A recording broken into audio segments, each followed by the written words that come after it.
Se creó aquí la iniciativa en el año 2010 y el Senado de la República en fechas recientes la aprobó con algunas pequeñas modificaciones.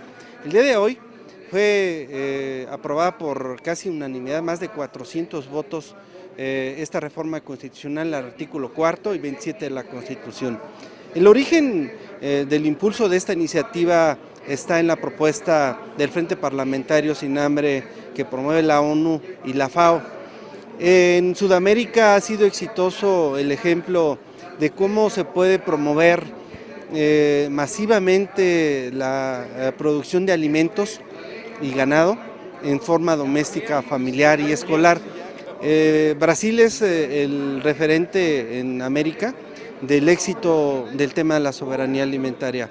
La soberanía alimentaria tiene sustento en que el Estado debe de promover desde la educación básica la cultura de que los niños, para evitar la obesidad, para evitar enfermedades como la diabetes, que afectan mucho al país, debe promover en la educación básica que los niños aprendan de dónde vienen los alimentos, que aprendan que estos deben de ser sanos y que ellos los pueden producir. La CNC ya está haciendo algunos programas pilotos para que en las escuelas primarias se estén produciendo alimentos. México ha olvidado la tradición histórica que tenía de producir golosinas, de producir alimentos en forma familiar y doméstica, y esa es una vertiente importante en esta propuesta de reforma de soberanía alimentaria. La otra es la parcela familiar.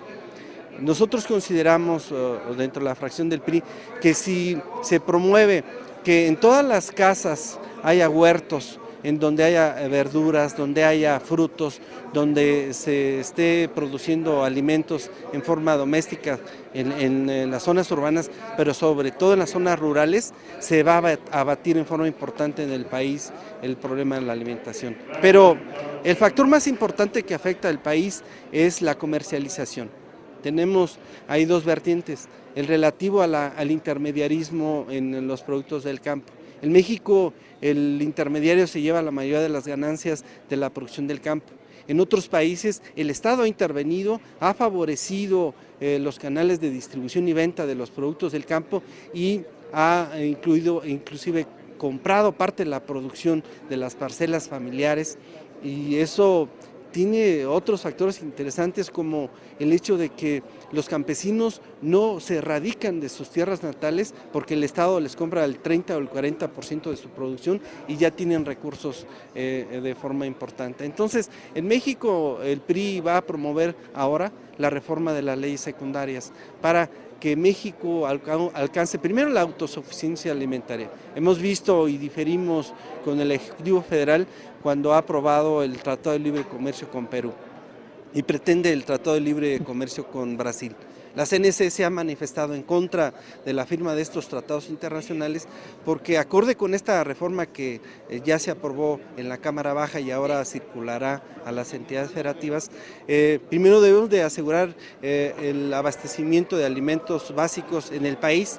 No tenemos que estar exportando nuestros alimentos que necesita el pueblo de México, pero tampoco tenemos que importar alimentos que se producen en este país. Ese es el secreto, el éxito del tema de la soberanía alimentaria que promueve la ONU. Entonces, la Comisión de Puntos Constitucionales y su servidor como autor de esta iniciativa estamos de plácemes. Esa es la primera reforma que se hace a la Constitución por parte de la 61 legislatura, y es un hecho histórico.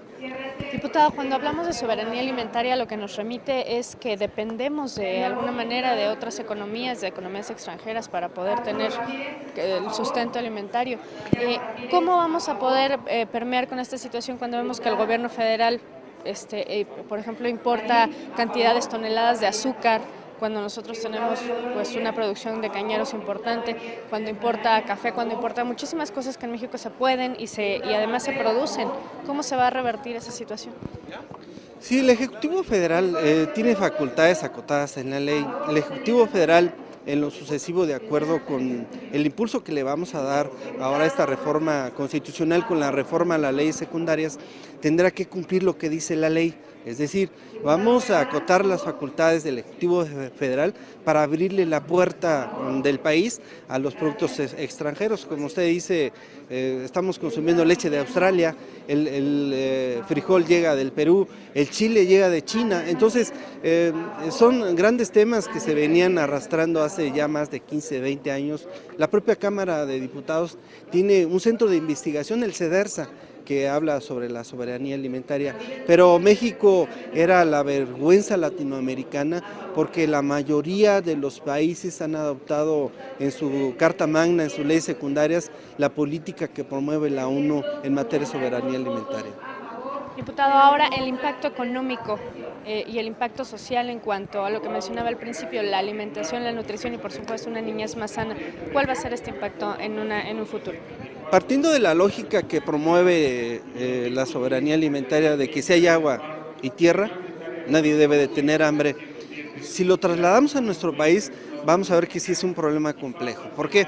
Porque está el ejido que protege el artículo 27 constitucional, la tenencia social que tienen los compañeros ejidatarios de sus tierras, la dificultad que se genera para que ellos puedan vender sus parcelas, puedan obtener los dominios plenos y el problema que se tiene en el campo para producir a altos costos por el problema de la energía eléctrica, el costo del agua potable, son factores que hay que atacar en forma importante y que mediante presupuestos destinados a los 3 niveles de gobierno, en donde las áreas correspondientes a la agricultura y a la ganadería tendrán que fortalecer y apoyar con incentivos fiscales a los productores, como ocurre en Chile, por ejemplo, en los Estados Unidos de Norteamérica. México no otorga los mismos incentivos fiscales que otorgan los países del continente americano. Por eso no podemos ir a competir en forma adecuada con el vino chileno.